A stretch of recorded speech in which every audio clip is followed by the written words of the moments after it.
Do you find yourself asking, is it real? Well, listen in every Monday at 12 p.m. Eastern. where we talk about all your favorite paranormal shows, YouTube channels. haunted locations, and much, much more. Join us on For the Booze as we discuss the history and the mystery behind it all. Available everywhere podcasts are found. Welcome, everyone, to Life Beyond 6 Feet. I'm Damien from RKB Paranormal, and this week I'm very excited about our show. This week I have the host of Our Haunted Lives, the #1 hit show on Paraflixx, David Taylor, Kristi Grissom. Guys and gals, welcome to the show. Thank you so much. Thank you. Thanks, Damon. So, for those that don't know, I was on with Josh on Our Haunted Lives when it was just a podcast about almost 2 years ago now, the very first podcast we did. And more or less, you guys kind of put us down this road and doing podcasts and eventually starting my own. And since your guys' interview with us, we've done, 12, 15 interviews since then. And it kind of got my gears turning. I was like, man, I'd really kind of like to do that. So you guys kind of put me down this path. I'm actually starting my own podcast. And after a whole minute, I was like, you know what? I'm just going to jump right in and just get this thing started. And I've been wanting to get you guys on, and I know you guys stay super busy, so I'm glad we finally got it lined up. So how are you guys doing?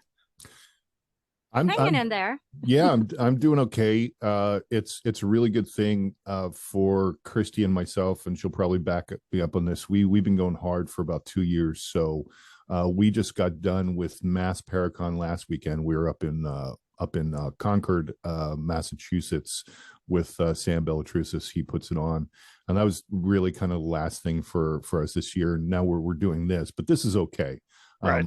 And just recording and everything like that. So it's a much needed break. And Kristi, go ahead. So I think you kind of feel the same way I do. Oh, yes. I'm sorry. You caught me. I can't believe this. You actually caught me one time. I'm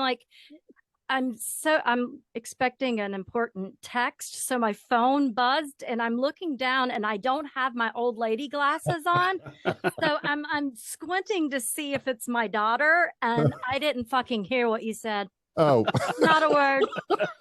I'm just gonna be honest. I heard Mass Paracon and break. So can I surmise? You can do that, Kristi. How are you? I just said that we were basically like kind of taking a break until the beginning of the year. Oh my gosh, we have been going like, I mean, nonstop. And it's not that it's that difficult, because when you're doing something that you love, it's not work. It's not, I can get a little bitchy. You can ask David about that, but you know what? He So can too. So can I. Yeah. So can he. So, we're taking a much needed break, but we are happy to come on the show with you today. So, so we broke our break for you. Well, I appreciate that. I know you guys stay super busy, and it seems like every time I log on to Facebook, one of you guys are posting about something you're getting ready to do, or you're on a plane going somewhere. So I appreciate you guys taking a few minutes out of your break to join my show today. Yeah, no problem. So like I said, I've known you guys for a couple years now, so I know a little bit about you guys, but I'm going to kind of let you guys kind of talk about your experiences, kind of what has led you down this path. So Kristi, ladies first, kind of what got you kind of into the paranormal? The paranormal got into me. I was 5, 6-ish the first time I saw a spirit, and I always knew I was different. Just didn't know exactly what it was. Didn't understand what was happening to me or why I would see things or hear things that other people didn't. Right. And growing up in a Baptist home, that's not something you really discussed. My dad was a deacon in the church, so and very, very old school. So I kind of ignored it and really didn't pay any attention to it, tried to live my life. And then when I got older and started watching some of the stuff, like in my late 20s, early 30s, I'm a late bloomer in this, honestly. But I was like, holy shit, this makes sense. I was watching, I think it was A Haunting or something like that. It was one of the older shows that's been on forever. And I'm like, I do that. Oh, is that what it's called? It was like an explosion of relief and of god awful fear at the same time. Right. You know, because at that time I was a single mother. I'm like, who the hell do I call and ask about this? I don't know who to call and ask about this, but I could put my finger on it. And that's kind of after that big eureka moment. That's all she wrote. Never stopped. So it was kind of always there, but you never really dove into it until like the show started coming out. Right.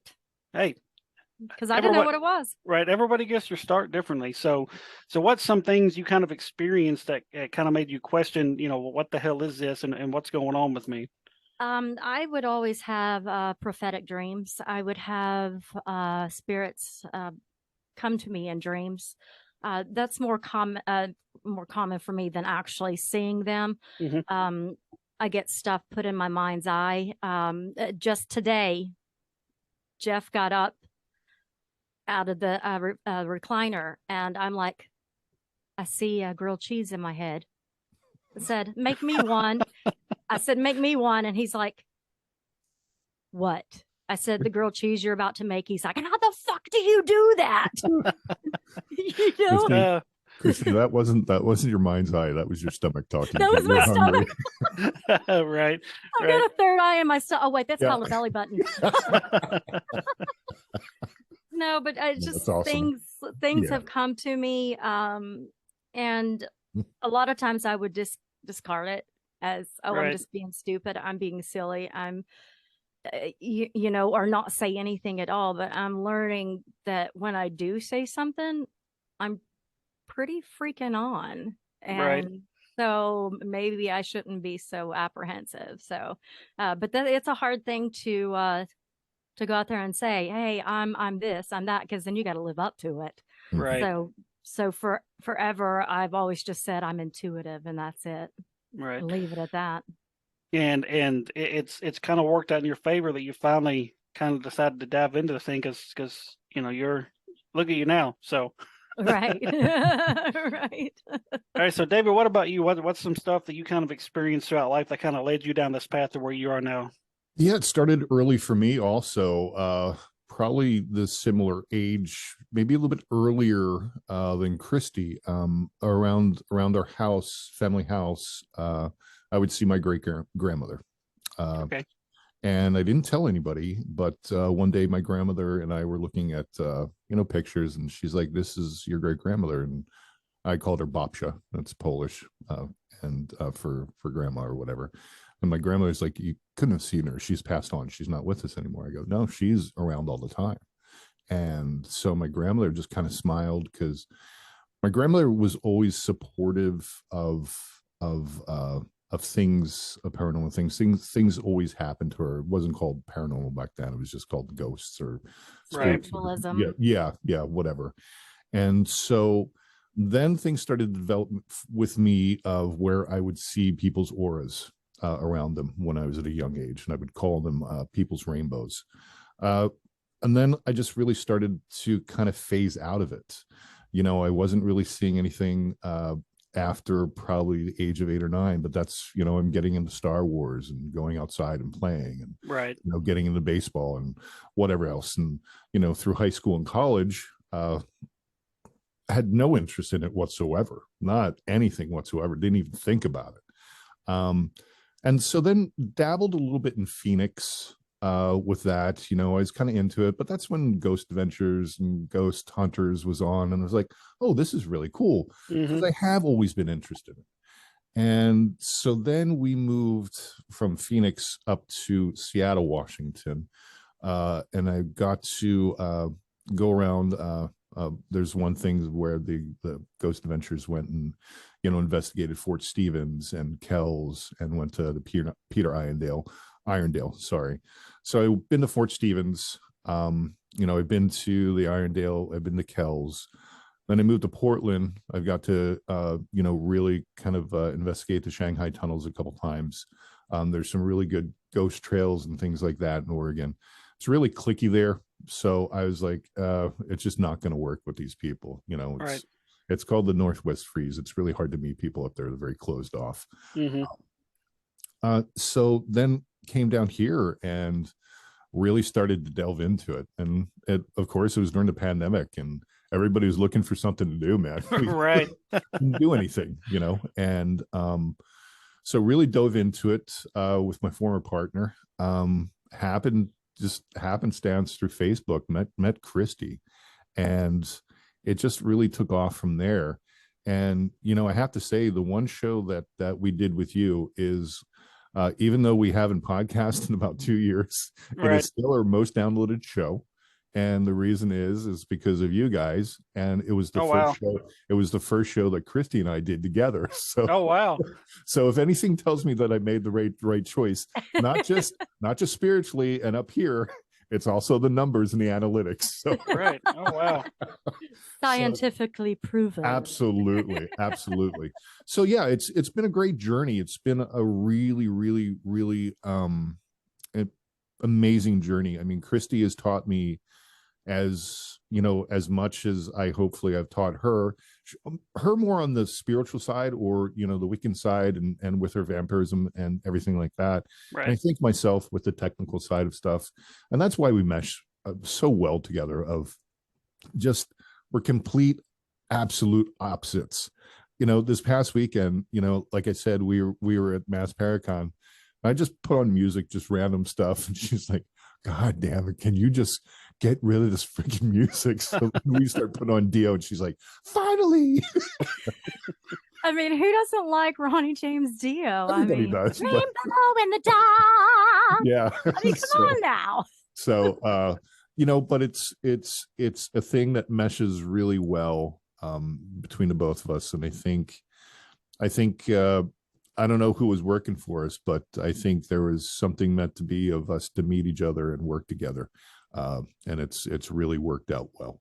So right. Yeah, that's my journey. I mean, it's just weird how it happens, and it's weird how we get to go to these places, together and experience this stuff. And it's just, right. Just crazy. So well, y'all are definitely a good team, and I definitely think y'all work well together. And I think the common interests I've noticed with people that I know in the field and people that I've interviewed, we all kind of got the same one common interest, that we all had these experiences at a young age. Absolutely. It wasn't just something that said, "Oh, here I am 25, let me go be a ghost hunter." Right. I think everybody I've talked to, they had stuff they experienced when they were a kid, and it just kind of, either one, they just kind of blew it off, or two, they kind of just chased after it from a kid, and that's been the common interest, I think, with everybody I know in this field so far. Yeah. Well, the first time I got a hold of a Ouija board, I was sophomore, junior in high school. So there were little times that I would delve back into stuff, and I had a really horrible experience with the Ouija board. And I'm really surprised that I work with them again because of that. Right. And even in college, we would break into old houses out in the middle of the farm. Growing up in Texas, you got all these old houses out in the cotton fields, and we'd go out there. I'm not going to say everything we were doing, but we were out there college partying and in those old houses, and I would be the only one that would get down in the basement with no flashlight, with no anything. And, I just loved it. It was a thrill, the adrenaline rush.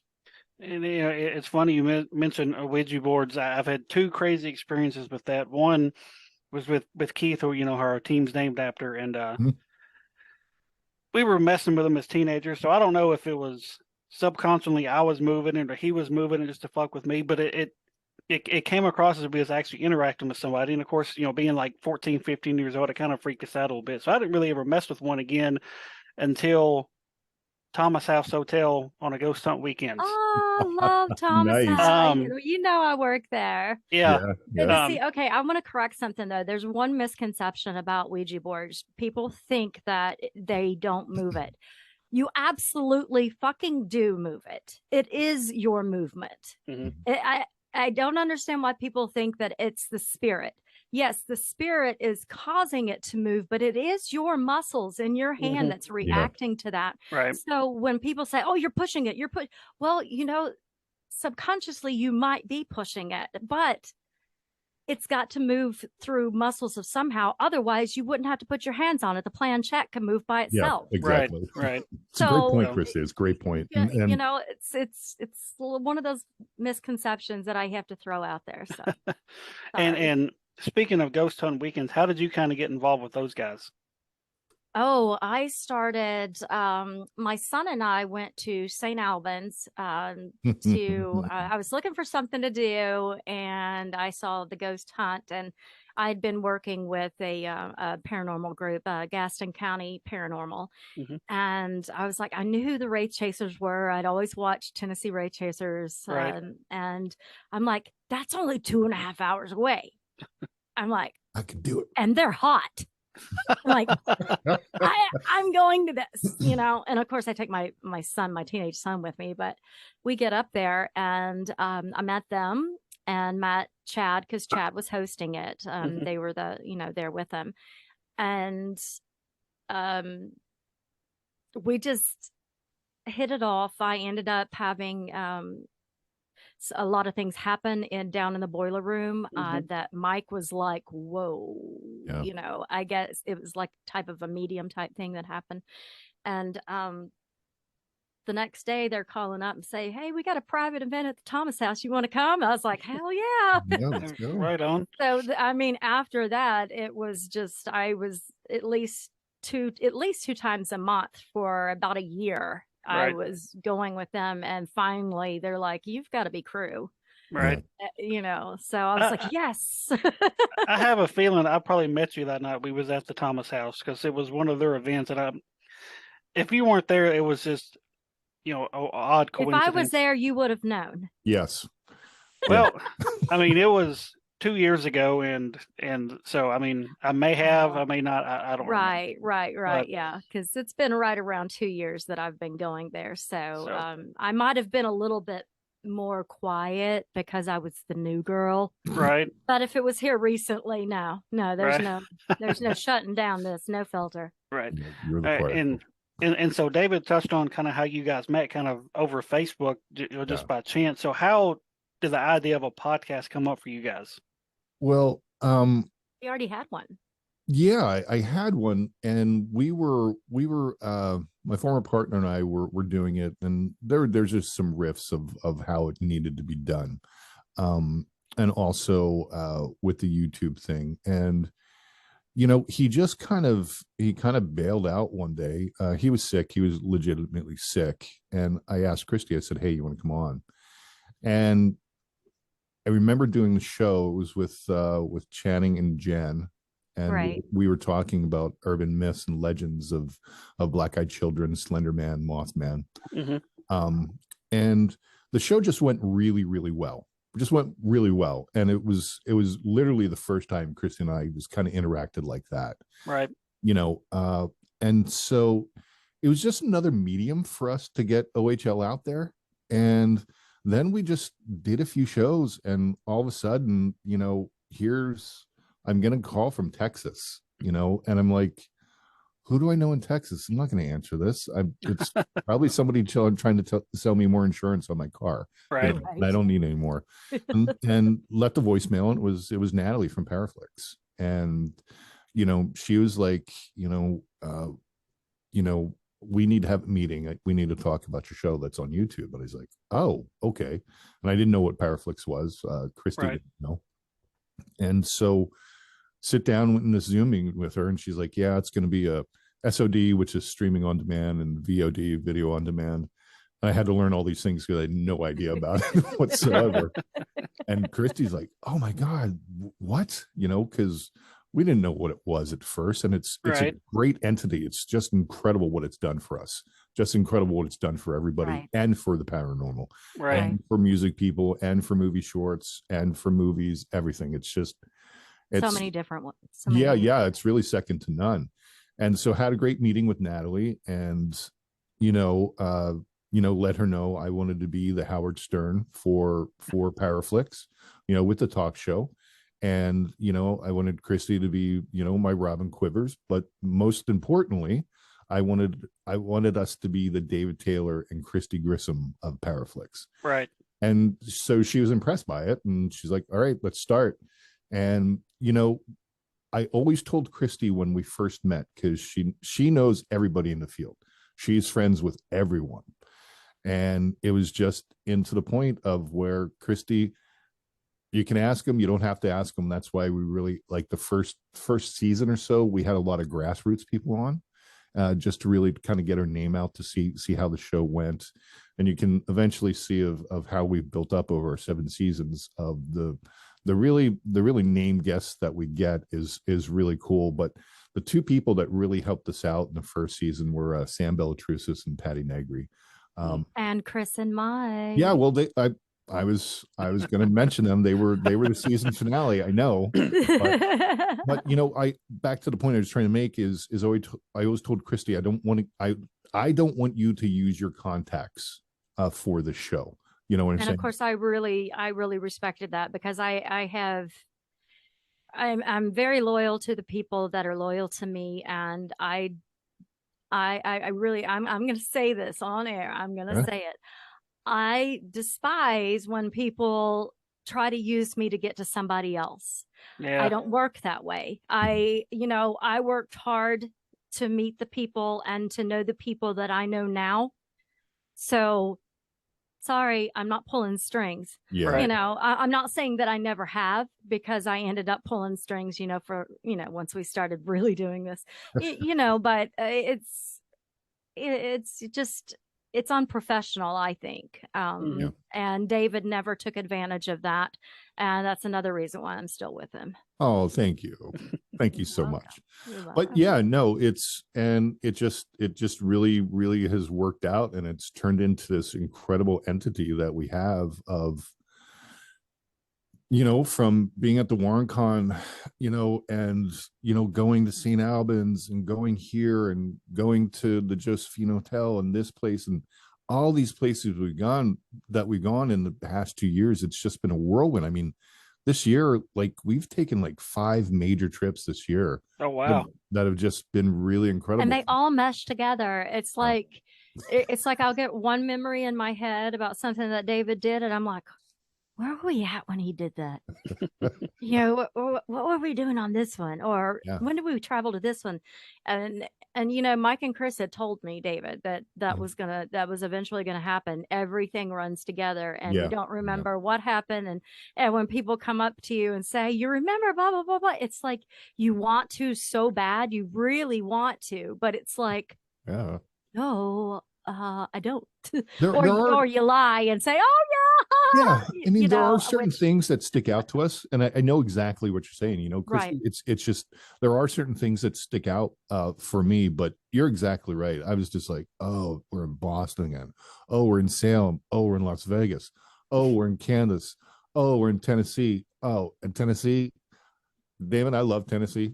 Trust me, man. But it's a long ass drive from where I live. So when we went to Old South Pittsburgh, it was just.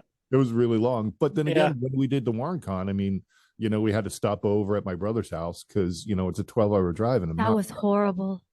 What, the WarrenCon? No, 12 hours of listening to your music. Yeah. Well, I did take it in New York City. So. Okay, you're forgiven. Thanks. But yeah, no, and it's just great to experience different things with Kristi, like her seeing Niagara Falls when we were up investigating the Hinsdale house, it's certain things that people think that they're not going to see. And then all of a sudden you have this chance. And I don't know, maybe you can back me up on this, Kristi.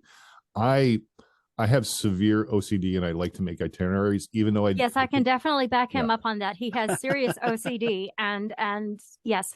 But they end up being really cool. You know what I'm saying? So like when we get into Buffalo, the first thing we're going to do is we're going to the Anchor Bar where chicken wings were invented, right?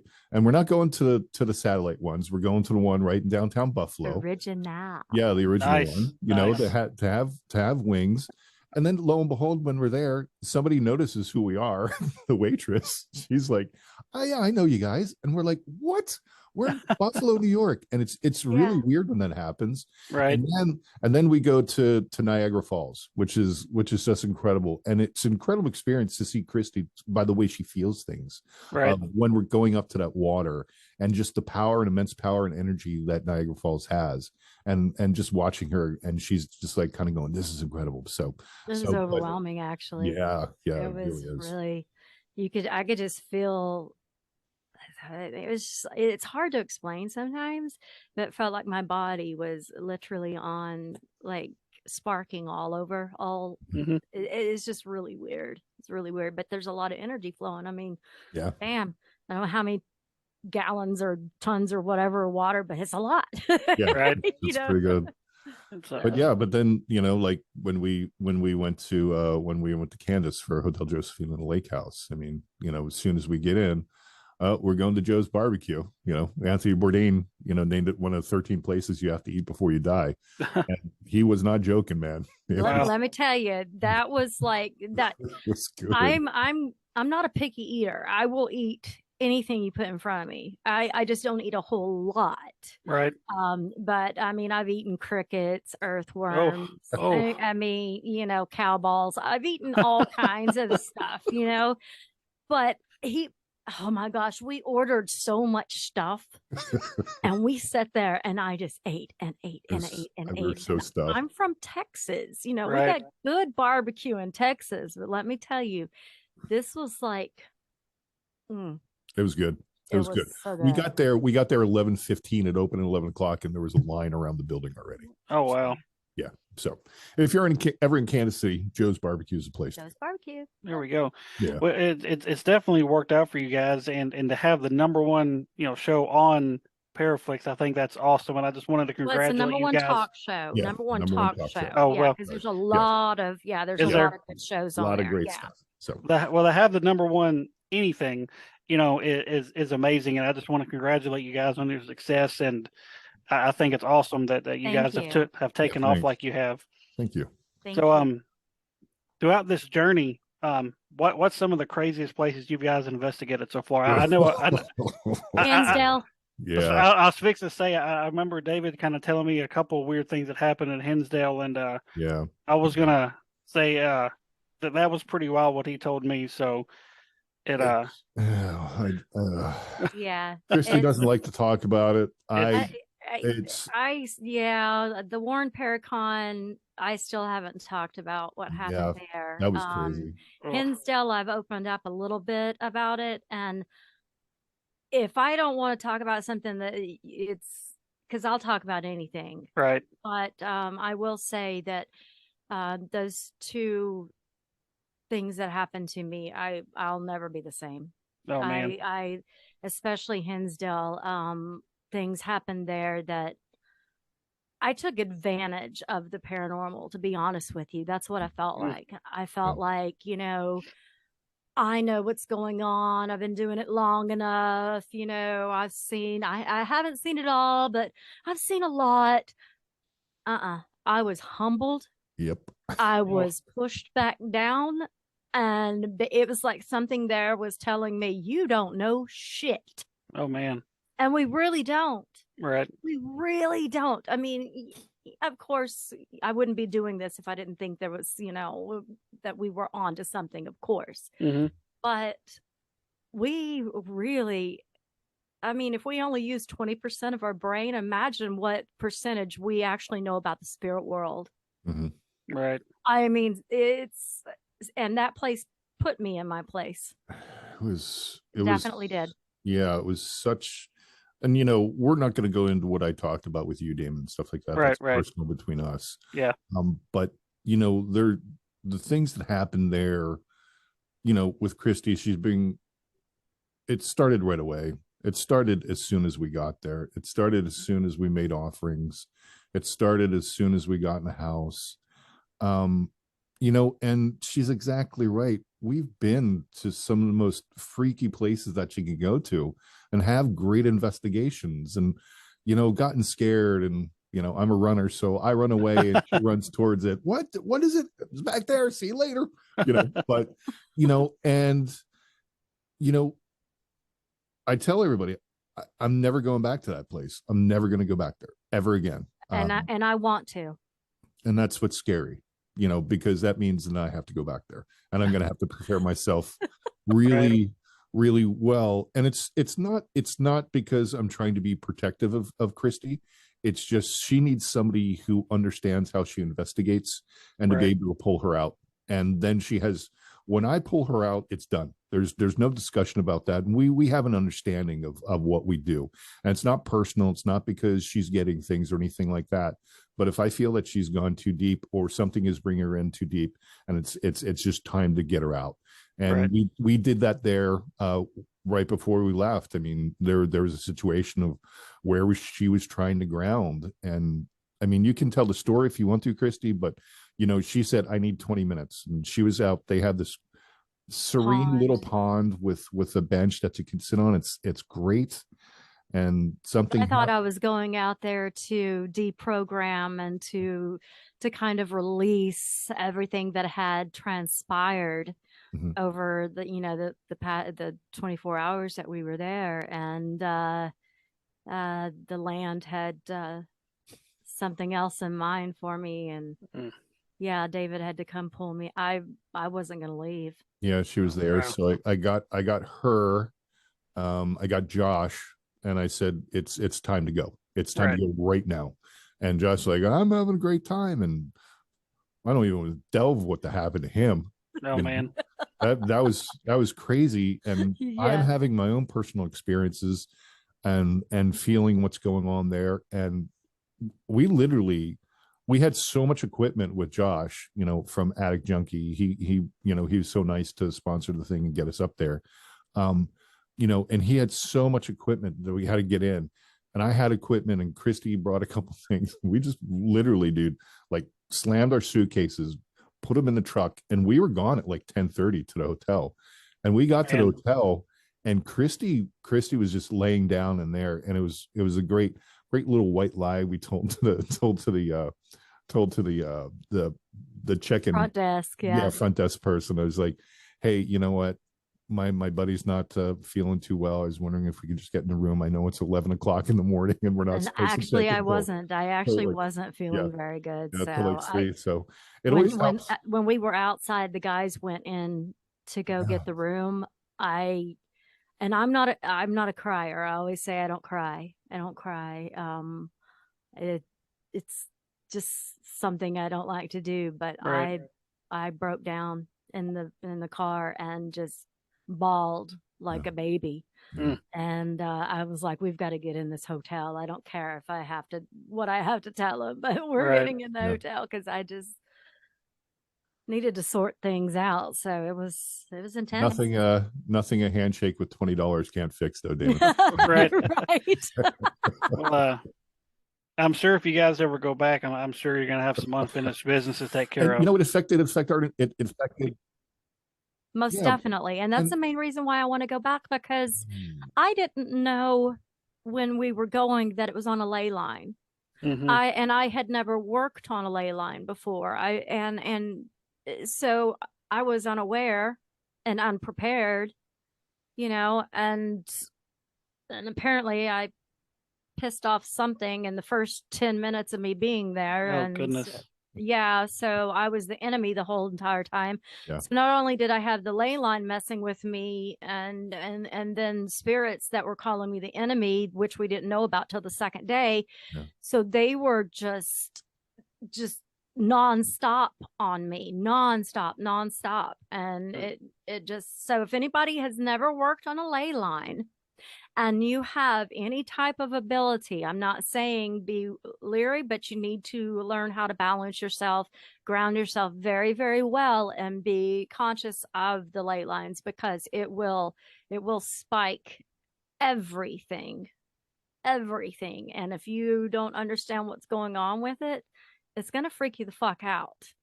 So it may not bother everybody, but people with abilities, I can't say for sure, but I would like to say it's going to affect you differently. Right. Well, that place definitely sounds intense, and that one's kind of on the books for me from your guys' experiences. I'm like, I don't know if I want to go to that place or not. But so what's some other crazy places you guys have been that wasn't that as intense, but you still had a really good investigation? Well, Jeez. one of my favorites, actually, David hasn't been to, is Bobby Mackey's. Yeah. Oh yeah. I love Bobby Mackey's. That place is awesome. But we had a lot of results at the Battleship, North Carolina. Yeah, the North Carolina went really well. That was we've well, Kristi, you've been there 4 times. I've been there twice. You've been there what 3 times with Ghost Hunt Weekends, and then we did our private investigation there, right? Right. So that was a really, really good one. To just have the lay of that whole ship and just by ourselves. We were there with PD Region Paranormal. We kind of collab with them a lot. They're in Southern North Carolina, and we're up here, but we worked with them a lot, and it really went really, really, really well. But it went really well. But okay, I don't think I ever said this to you, David. Mhm. Okay, when I did the reading prior to us going, I do a reading of oracle or tarot cards, whatever I want to do, and it specifically said, we do not need to break up. We do not need to go solo. And it was very adamant. I was getting that very adamantly. Do not go solo.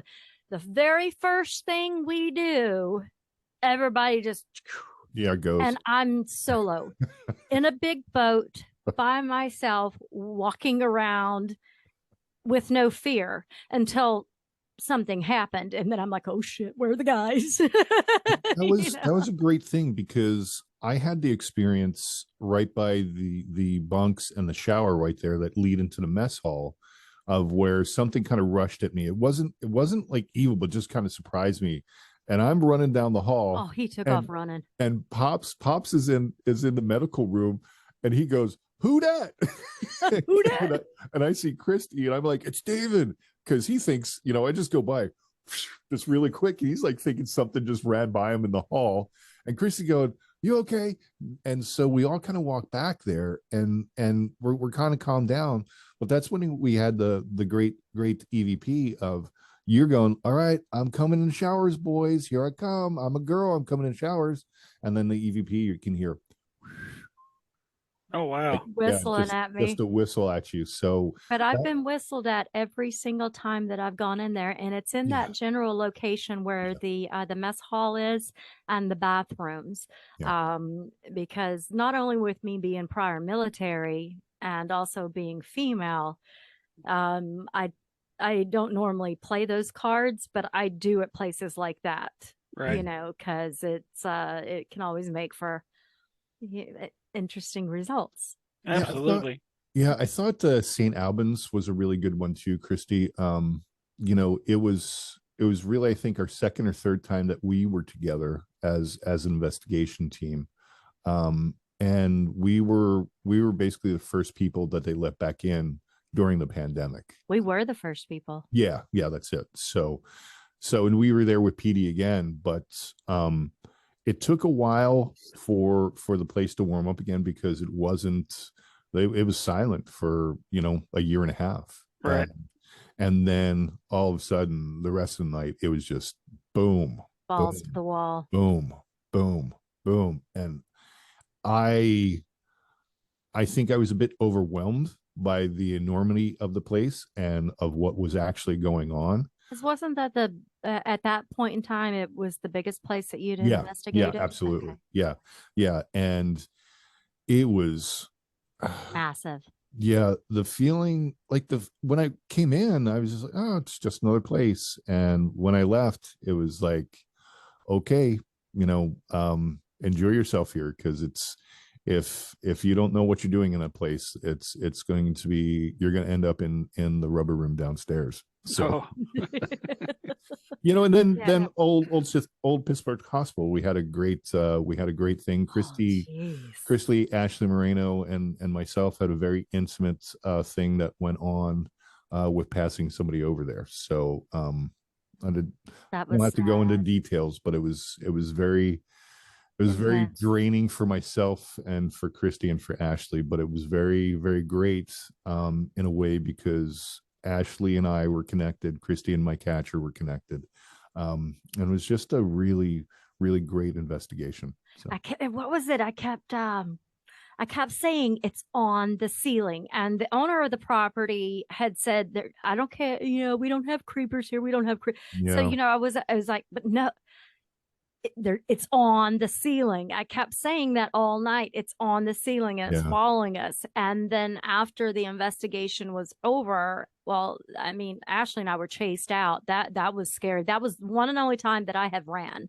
But that was creepy. But they were going over the recordings, and when I said, I know you're up there, you're on the ceiling, and it was this demonic just basically saying, that, yeah, you're right, I'm on the ceiling, and it confirmed And there's that. It was crazy. And there's things that happen. I think Ashley asked you of because when I start to feel stuff, and I'm not saying I'm anything whatsoever, but when I start feeling things, Damon, I'll start pacing back and forth. Right. It seems very weird to people. They're like, what's going on with this guy? Is he about to freak out? Well, and stuff like that. Well, and you're a big guy. We don't want you to freak out. And so walking back and forth, and Ashley kept asking me, what's going on? And sit down, I go up and I go, it's just not right. It's not right. And we're on the second floor right at the nurse's station. There's a couple hallways. One goes to the left, one goes behind us, and one goes up. And I was pointing to that room. And then when you and Mike came back, Kristi, I was like, Kristi, it's in there right now.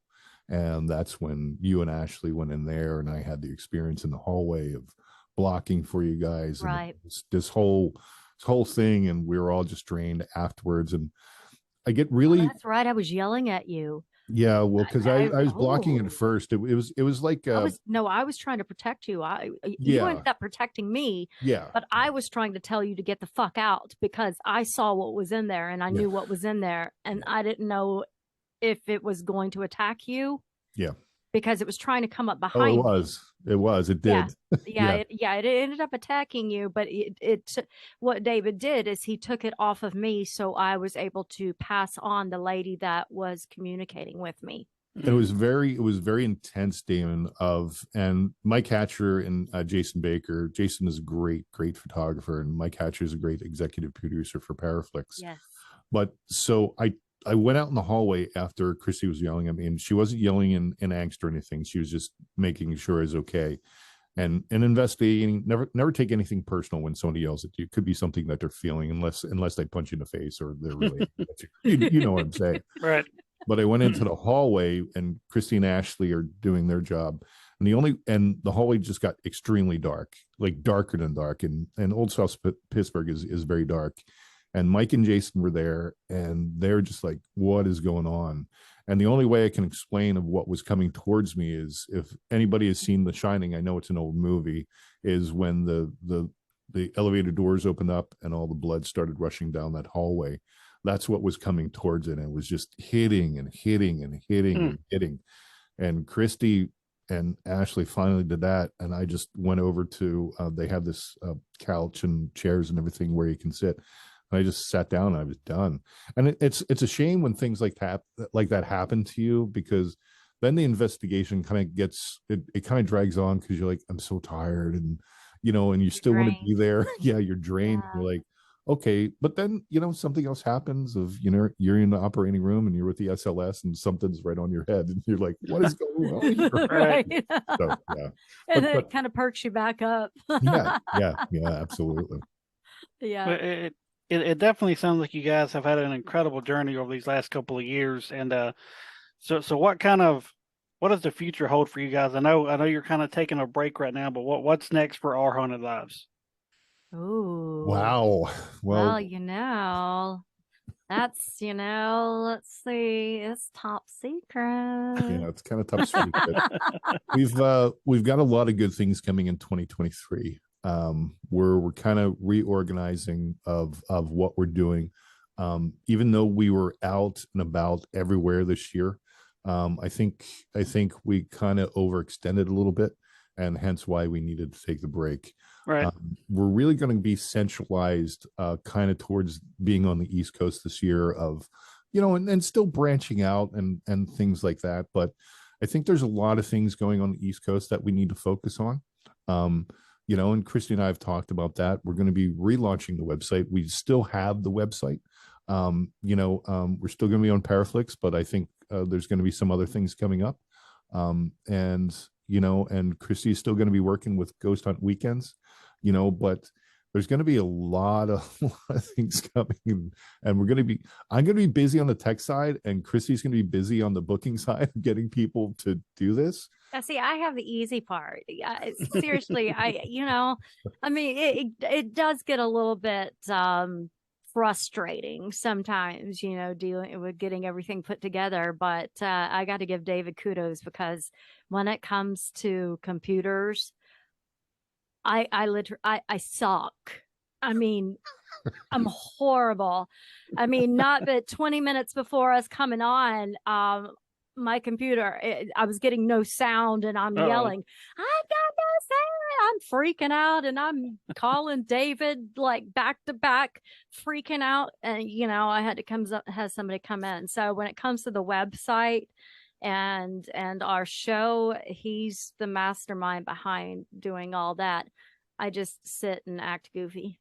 Oh, and look beautiful and everything. Yeah. We got merchandise that'll be coming out. We have some things left over from 2022 that will be on the website also. But within the next couple of weeks, Kristi and I'll be looking at getting some new stuff up there. So new for 2023. And just, a whole lot of things that are just going to be going on, of more TikTok, and who knows? Yeah, who knows what else is going on. So it's going to be a really great year of just looking at. I think the first thing we were looking at is the East Tennessee Paracon. Yes, and that's in April, right, Kristi? Correct. Yeah, so we're looking at something like that. But I know we've been invited to St. Albans, invited back to St. Albans coming up, and I think it might be a 2-day investigation in St. Albans. So we'll be there for the weekend. We won't be there for one day. As long as it's not cold. No, I think it's going to be springtime. So okay, good. But if it's cold, there's a hotel right across the road. So when we're done investigating, we'll just go back over there and let everybody else sleep in there, and then just come back the next day. There you go. Right. David, I'm going to let you wrap it up. I'm so sorry, Damon, but I've got to wrap it up and get out of here. Is there any last questions you'd like to ask me? No, ma'am. Just I appreciate you again for coming on, and I hope to talk to you again soon. Definitely. And I apologize again for leaving early, but kid duty, the mom thing, so and thank you so much. And David, thank you for wrapping it up for me. And my spiel. I got you. I'll go. I'll make sure everybody knows where to find you. Bye, everybody. Bye. Thank y'all so much. Wait. Yeah. If I can leave, hit the button. Of course, it's not letting me leave. Okay, there we go. Okay, bye. Hi, Kristi. Oh, she's so incredible. She's an incredible person to work with. Yeah, so there's just going to be a lot of really good things going on. I think a lot of more investigating. So it's really weird, Damon, how when you put in a lot of hard work into something, it really starts to pay off. Right. And we've got a great reputation. We're pretty good investigators, we're pretty good interviewers, and it just really opened up a lot of doors for us, which I can't thank everybody enough for the support that they've given us. Right. And like I said, it's just awesome to kind of see you guys how you've grown in the 2 years we've known each other. So sure. I did want to touch on something real quick. I did have a good friend of your guys on a few weeks ago, and we kind of name dropped you guys, Mr. Bobby J. Gallo. And Robert. He had told me how you guys met, and y'all met at a Paracon, and how all these people are coming up to their table, and now we're just kind of wondering who the hell this guy was. And so Bobby J is a good dude. I really enjoyed talking to him. Renee and him are really at the forefront. They don't get a lot of credit for what they've done in the field of, they get the question all the time, is it dangerous to have your family or little children investigate and things like that? You can go either way on that. He gives a great answer. But Bobby is just a great overall guy of just the things that he and his family have done, and really to be forefront people on YouTube, and then going, I forget the other platform he's on, and especially what he's doing now, investigating and writing his 2 books, and it's, when quick little humble brag here, we're in the 2nd book too, so oh yeah. yeah so well, there you go. But yeah, he's a great guy, and I can't say enough about him and about what Renee himself and his kids do. And if you ever get the chance to see some of his stuff, when we interviewed him, I had some videos that he had on there, and he just went up to this one cemetery that's in the middle of nowhere. There's no electricity around anywhere, and the Paranormal Pro, I forget what he had, but as soon as he went to the gate, just started going off, and it was crazy. And right.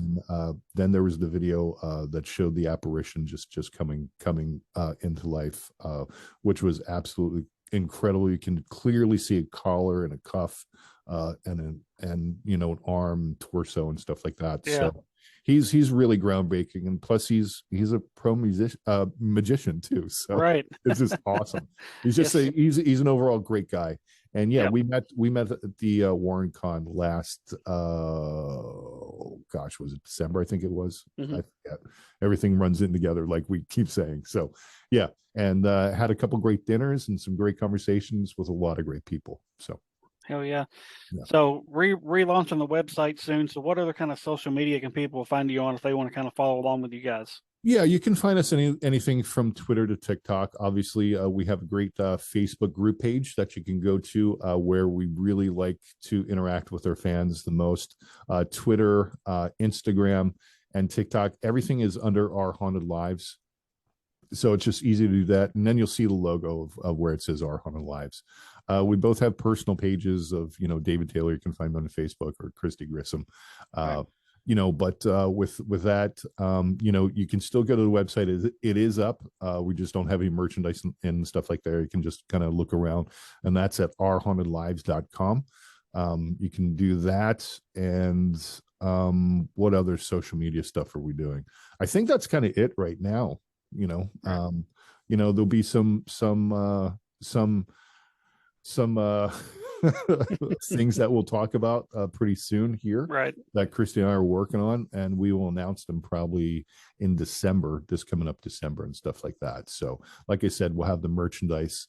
If you need to contact us about an investigation or being on the show or anything like that, you can contact Kristi at Kristi Paranormal at gmail.com, or you can contact myself at ohldavidtaylor@gmail.com. Kristi is on Twitter and Instagram. She goes by Kristi Paranormal on Instagram. I think same thing with TikTok. Facebook, it's Kristi Grissom and stuff like that. So you can find us at that. So yeah, that's what we do with that. TikTok, we're kind of getting into it. We had a really good conversation with somebody this past weekend about how you really kind of dive into it and getting to the algorithms, and it's just right. I don't know. I think I'm too old for TikTok, so we'll find out. You never know. Yeah, true. So I want to kind of wrap this up with sure. Somebody wants to be an investigator, and they reached out to you and said, give me your best advice on how to become an investigator and what I need to do. What would you tell them? Well, first off, I'd probably tell them to go to a investigation that has a lot of people at it first. It's a really big commitment to really kind of delve in to it right away. You're blasted with, you need this piece of equipment, you need that. And there's many ones that you can go to. The ones we work with, obviously you've been to a ghost hunt weekend, and that's what Kristi works with. You can network with a lot of people there, and it could be, because I really like to tell people, don't go investigating by yourself. You don't know what's going to be there. And especially if you go to an abandoned place, you don't know if there's going to be homeless people or, squatters in there, and it can be very unsafe. So just be careful. But if you want to delve right in. I mean, there's many things you can do. You can watch videos, you can watch the ghost shows, which will give you kind of a basis of what to do. But just be careful. There are a lot of things out there that you don't know about. We're privy to be a lot of friends that know a lot of things about a lot of things that I don't know about. So if there's something that I encounter when I'm investigating, if it's above my pay grade, and I hope everybody understands what that means, I'm backing off, okay, and I'm making a phone call. And same thing Kristi did when we were at Hinsdale. She backed off and she made a phone call to somebody about what was happening. So, and just trust your gut, man. Your best piece of equipment is yourself. Right. If you're trying something that nobody has done before, make sure you document it. Even if it doesn't work, document the results, take the temperatures, see what your EMF readings are. And that's before you try your experiment, during your experiment, and then after, because then you start having a theory, and then you can go to people and say, hey, these are the findings that I've gotten.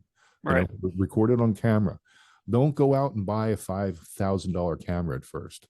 Just record on your phone. Yeah. You can get a $20 stand that'll put your phone up there, and you can just take it around with you. You can get some cat balls, get some dowsing rods, learn on YouTube of how to do certain things, and start tapping into what you really feel.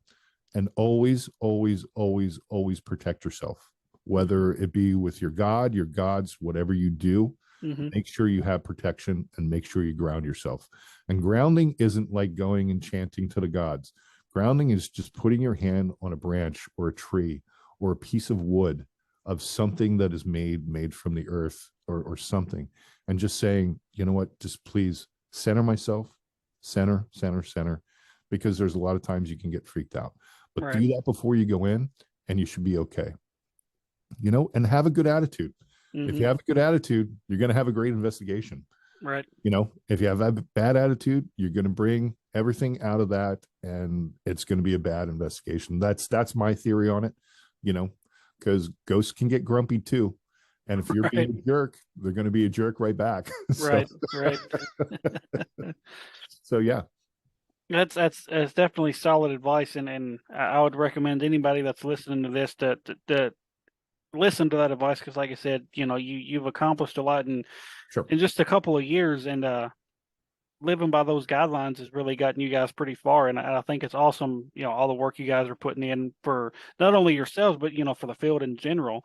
And like I said, again, I want to congratulate you guys on all your success, and I wish you much more success in the future. Well, David, I want to go ahead and wrap this up, man. Okay. I want to thank you again, and pass along my thanks to Kristi whenever you talk to her again. For sure. Like I said, I've been wanting to get you guys on, and I was glad I got you on season one, because I'm wrapping up season one here. Awesome. I think I have about 3-4 more episodes left, and I'm gonna take a break through December and then pick up in January. So good.